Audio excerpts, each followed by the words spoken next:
morning to all my dear students. From today onwards, we will be going to start class 6 basic science book. In that, we will going to study chapter 10 movements of the body. So now let's start. Chapter 10 movements of the body, ये हमारा chapter 10 है जिसे आज हम study करेंगे। Movements of the body इस chapter का name है। मूवमेंट का मतलब होता है एन एक्ट ऑफ मूविंग। इसका मतलब हिंदी में ये हिलने डुलने की प्रक्रिया। किसकी हिलने डुलने की प्रक्रिया की बात कर रहे हैं हम? किसके एक्ट ऑफ मूविंग की बात कर रहे हैं? बॉडी की। तो हम यहाँ पर यही पढ़ेंगे कि किस तरीके से हमारी बॉडी जो एक्ट करती है मूव करने का, उसे हम मूवमेंट कहते हैं। So now let's start. The cells that make up a multicellular animal are organized into tissues. अब हमसे ये कहा जा रहा है जो सेल होते हैं जो कि क्या बनाते हैं? मल्टी सेलुलर एनिमल को बनाते हैं। अब मल्टी सेलुलर का मीनिंग क्या है? ऐसे एनिमल्स जिसमें एक से ज़्यादा सेल्स से मिलके उनकी बॉडी बनती है, उसे हम मल्टी सेलुलर कहते हैं। जितने भी सेल्स मल्टी सेलुलर एनिमल बनाते हैं वो टिश्यूज़ के फॉर्म में अपने आप को जमाते हैं, ऑर्गेनाइज करते हैं।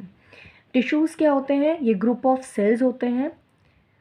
A tissue as you know is a group of similar cells which cooperate to perform a particular function.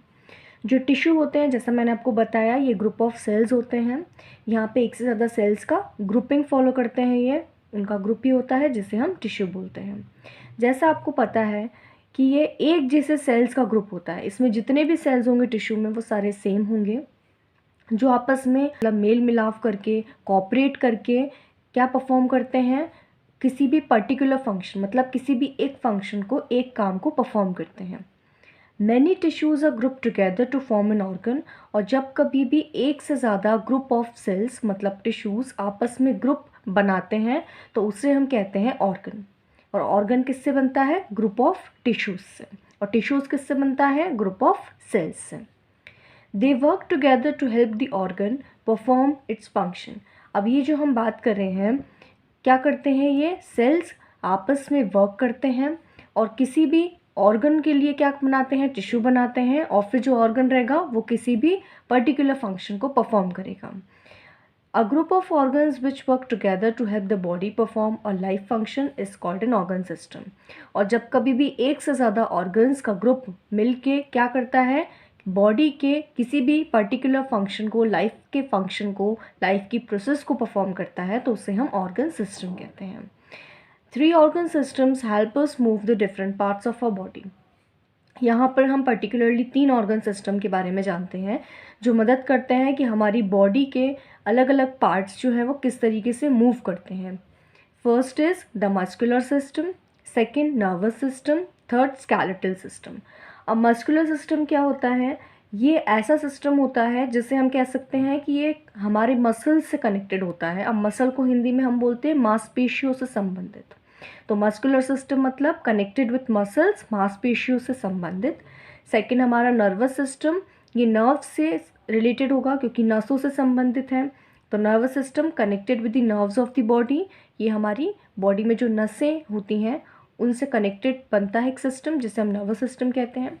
Skeletal system क्या होता है? ये structure formed of bye bones, मतलब जो हमारी बोन्स होंगी, जो हमारी हड्डियाँ होंगी, वो क्या बनाती हैं? एक स्ट्रक्चर बनाती हैं, तो उससे रिलेटेड सिस्टम होता है स्केलेटल सिस्टम। अब यहाँ पर जो हमने फुल पैराग्राफ पढ़ा, इसमें एक चीज़ देखी कि जितने भी सेल्स होंगे वो क्या बनाएंगे? टिश्यू। और टिश्यूज़ क्या बनाएंगे? ऑर्गन्स। और ऑर्गन्स क्या बनाएंगे? Organ systems. इसे हम इजी वे में अंडरस्टैंड करने के लिए लिख सकते हैं कि जो सेल्स होंगे वो हमारे बनाएंगे टिश्यू, और टिश्यू बनाएंगे हमारे ऑर्गन, और ऑर्गन हमारे क्या बनाएंगे? Organ systems. इसे हम एक एग्जाम्पल के थ्रू ऐसे समझ सकते हैं कि जैसे हमारे पास में हम बात कर रहे हैं हमारी किडनी की, है ना, तो हम यहाँ पे किडनी को रख लेते हैं। ऑर्गन में हम यहाँ पे किडनी को रख लेते हैं। किडनी हमने यहाँ पे रख लिया।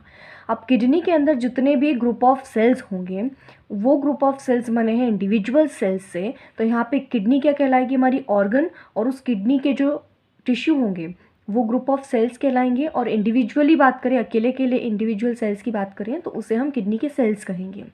और अगर किडनी है, इस तरीके से हमारा लीवर है, हमारा हार्ट है, तो ये सारे एक से ज़्यादा ऑर्गन हैं है ना। तो ये सारे ऑर्गन्स फिर सारे मिला के क्या बनाएंगे, ऑर्गन सिस्टम बनाएंगे।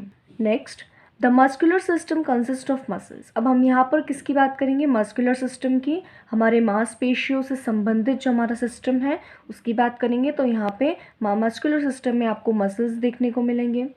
The nervous system consist of the brain, spinal cord, a bunch of nerves running through the spine and nerves.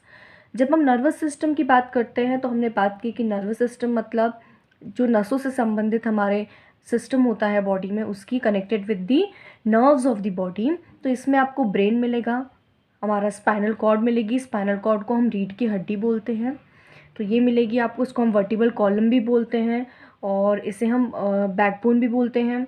ये क्या होती है, ये नर्व्स का, नसों का एक बंच होती है, ग्रुप होती है, जो कि हमारी स्पाइन के थ्रू, जो हमारी बैक साइड स्पाइन होती है उसके थ्रू ये चल रही होती है। ठीक है, चल रही इन द सेंस क्या होती है, प्रेजेंट होती है, जिसे हम नस कहते हैं, नर्व्स कहते हैं, नस कहते हैं।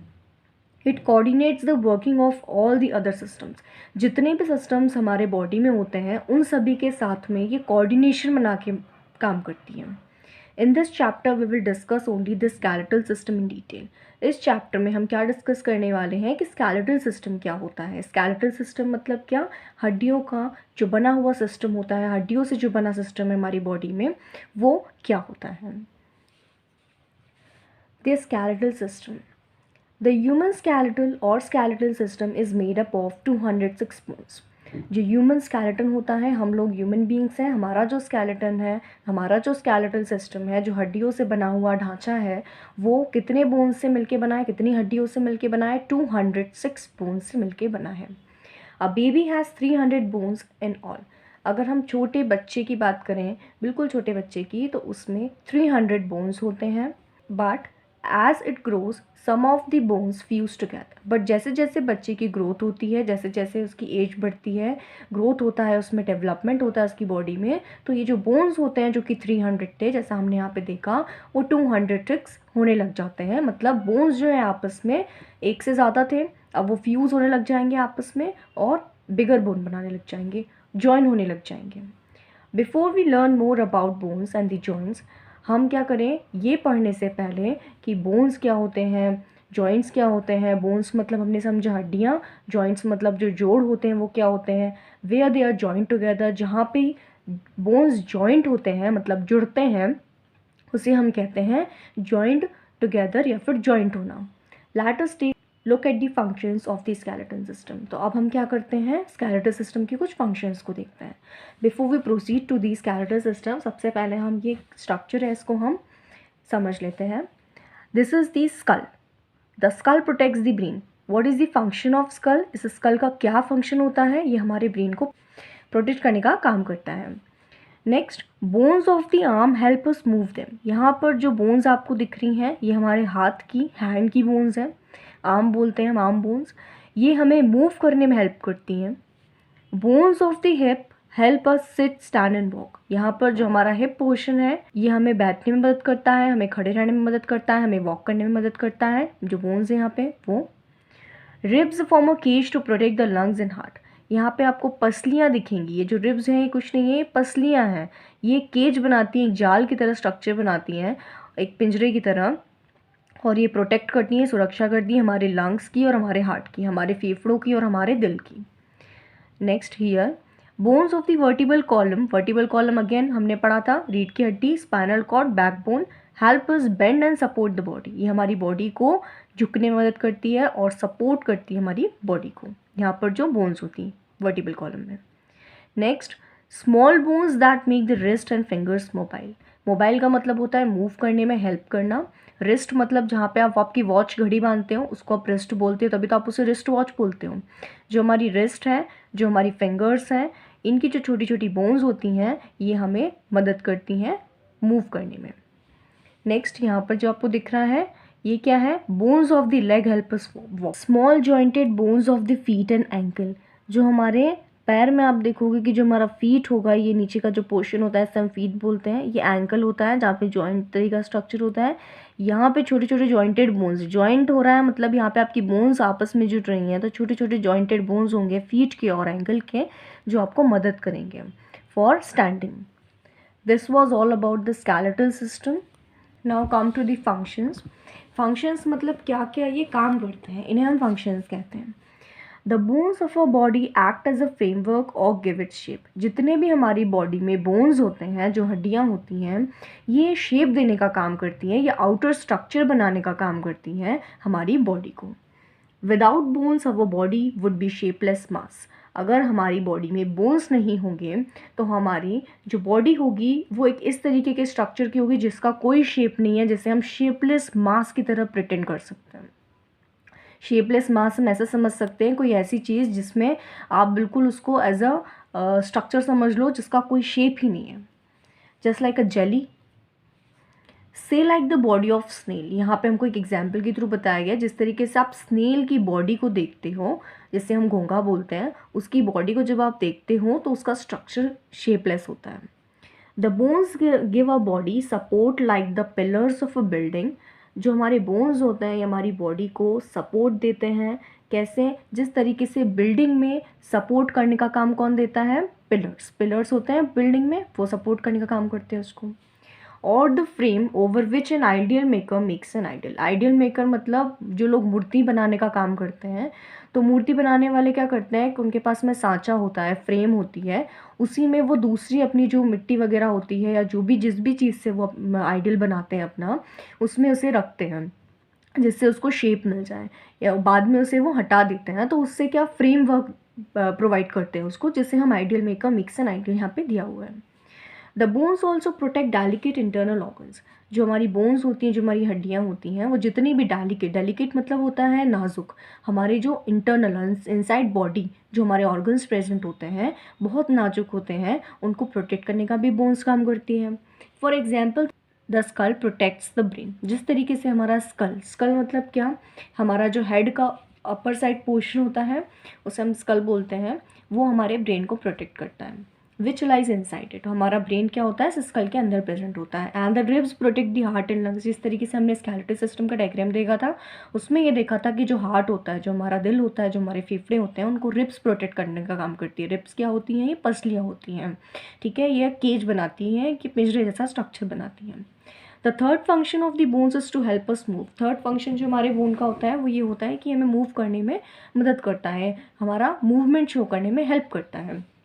It is the movement of the bones that helps us bend, run, walk and so on. ये वो मूवमेंट होता है बोन्स का जब क्या करने में मदद करता है, हमें बेंड करने में मतलब झुकने में, रन दौड़ने में, वॉक चलने में एंड सो ऑन. इस तरीके बहुत सारे मूवमेंट्स होते हैं, वो सब करने में बोन्स हेल्प करते हैं. As you will read later in this chapter. अब आप इस चैप्टर में बाद में पढ़ेंगे. The muscles attach to the bones help they move. जितने भी मसल्स अटैच होते हैं बोन्स से वो उनको मदद करते हैं मूव करने में. All vertebrates move with the help of bones and muscles. अब आपको यहाँ पे एक वर्टिब्रेट नया वर्ड दिख रहा है. वर्टिब्रेट मतलब ऐसे एनिमल्स जिनमें वर्टिबल कॉलम प्रेजेंट होती है, जिनमें स्पाइनल कॉर्ड प्रेजेंट होती है, जिनमें बैकबोन प्रेजेंट होती है. मतलब रीढ़ की हड्डी जिन भी एनिमल्स में होगी उन्हें हम वर्टिब्रेट्स बोलते हैं. और इन वर्टिब्रेट्स हम उन एनिमल्स को बोलते हैं जिनके बॉडी में रीढ़ की हड्डी नहीं प्रेजेंट होती, जिनके पास backbone, spinal cord, vertebral column नहीं होती. यहाँ पे हम बात कर रहे हैं जिन एनिमल्स के पास में वर्टिबल कॉलम है. तो जिन एनिमल्स के पास में वर्टिबल कॉलम होती है वो मदद करती हैं, क्या, बोन्स हेल्प करती हैं और मसल्स हेल्प करती हैं उन एनिमल्स को मूव करने में. Now come to the injuries portion. अब हम ये देखेंगे कि इंजरी क्या होती है. Doctors who help to heal injuries of bones, joints and the muscles attached to bones are called orthopedic surgeons. जितने भी डॉक्टर्स क्या करते हैं, इंजरी होती है बोन्स में, जो हमारी हड्डियाँ होती हैं उनमें इंजरी होती हैं, जो हमारे जॉइंट्स होते हैं, जोड़ होते हैं, उनमें इंजरी होती है, उनमें कुछ घाव लग जाता है, तो उसको ठीक करने में जो डॉक्टर्स हेल्प करते हैं, और जो मसल्स अटैच होते हैं उन बोन से, उनमें जो हेल्प करते हैं उन्हें हम कहते हैं orthopaedic surgeons. Bones can get cracked or completely broken in accidents including falls. Such injuries are called fractures. They can also get dislocated. अब ये बताया जा रहा है हमको यहाँ पे कि जो हमारी बोन्स होती हैं जो कि क्या हो जाती हैं, क्रैक हो जाती है. मतलब उनमें अगर मान लो हमारी बोन में दरार पड़ गई या फिर हमारी बोन्स टूट गई, किसी भी एक्सीडेंट के थ्रू हो सकता है ये प्रोसेस, या फिर कहीं गिर गए आप तब, तो जो इंजरी, जो आपको घाव होगा, जो आपको लग जाएगी, उसे हम फ्रैक्चर कहेंगे.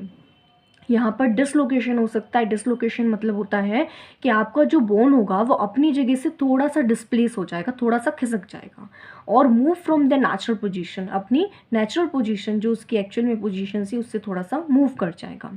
How do doctors know that a bone has get fractures. अब आप ये सोच रहे हैं, आप पे क्वेश्चन भी पूछा है कि डॉक्टर्स को कैसे मालूम चलता है कि जो आपकी बोन है वो फ्रैक्चर हो चुकी है। फ्रैक्चर मतलब या तो क्रैक हो गई है, उसमें दरार पड़ गई है, या फिर वो टूट गई है।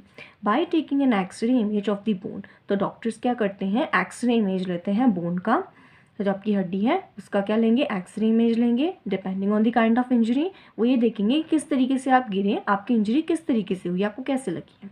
The doctor sets the bone, doctor क्या करते हैं उसके बाद में जो आपका बोन है, जो आपकी हड्डी है जहाँ पे लगी है, एक्सरे में देखने के बाद में उसे सेट करते हैं, सही पोजीशन में लाते हैं और put the broken parts together, और जो भी आपके टूटे हुए पार्ट्स हैं उनको साथ में लाते हैं। And puts the injured area in a cast of plaster, और जो भी आपका एरिया है जो कि इंजर्ड हुआ है, जो घाव आपको हुआ है, उस एरिया को प्लास्टर में क्या करते हैं, रखते हैं। प्लास्टर क्या होता है, ये आपसे क्वेश्चन है कि प्लास्टर जो है इसका केमिकल फॉर्मूला क्या है, ये आपको कमेंट बॉक्स में मेंशन करना है। The plaster prevents movement of the fracture bones, जो प्लास्टर होता है ये क्या करता है, प्रिवेंट करता है, बचाता है, रोकता है जो हमारा बोन फ्रैक्चर हुआ है उसकी मूवमेंट को, ताकि वो मूव ना करे, क्योंकि अगर वो मूव करेगा तो वो ठीक होने में दिक्कत आएगी इसको, ठीक है, इसलिए so that the body can heal it, तो अपनी बॉडी जो है वो नेचुरली हील करती है, नेचुरली ठीक होती है धीरे धीरे, तो वो आसानी से हो पाए।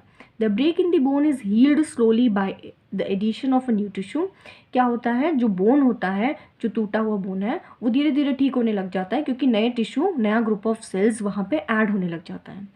If the broken bone is not set the right way, अगर मान लो सही से वो जो टूटा हुआ बोन है सही से नहीं लगा है जिस पोजीशन में उसे एक्चुअल पोजीशन में लगना चाहिए, द बोन माइट बेंड, तो जो हमारा बोन टूटा हुआ है वो हो सकता है कि मुड़ जाए और नॉट हील एट ऑल, और वहाँ वो ठीक भी ना हो।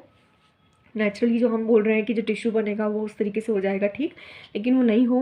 If the injury is very bad, अगर मान लो बहुत बुरी तरीके से आपको लगी हुई है, the doctor may need to perform a surgery, तो डॉक्टर्स को सर्जरी परफॉर्म करनी पड़ जाती है और ऑपरेशन करना पड़ जाता है। Surgery is nothing but operation. Now look at the diagram, यहाँ पर आपको एक्सरे इमेज दी है लेफ्ट नी की, जो हमारी लेफ्ट नी है उसकी एक्सरे इमेज दी है, LT for left knee, this is the xray image of left knee which is very much visible to you, I think. Yes, this is the image of the left knee.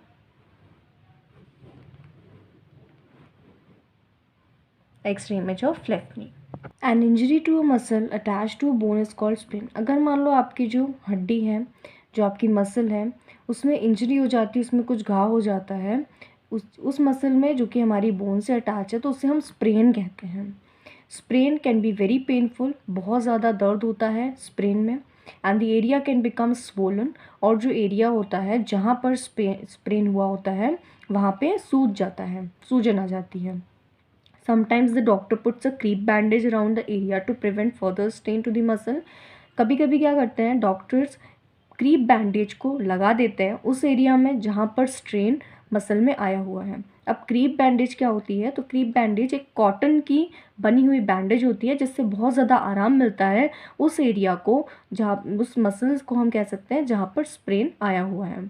A sprained muscle must be rested, क्योंकि जो muscle है जहाँ पर sprain हुआ है उसको आराम की ज़रूरत होती है और कॉटन बैंडेज उसे आराम प्रोवाइड करवाती है। You must always see a doctor in case of an injury sprain को टू हम अ हिंदी में बोन मोच मसल। बोलते हैं। अगर मान लो आपको कभी Thanks भी for watching. I injury hope you हुआ all है liked it. We आपके will बोन में या continue फिर आपके remaining मसल में, portion तो in the आपको upcoming हमेशा videos. डॉक्टर को Don't forget to दिखाना like, share चाहिए। and subscribe the channel.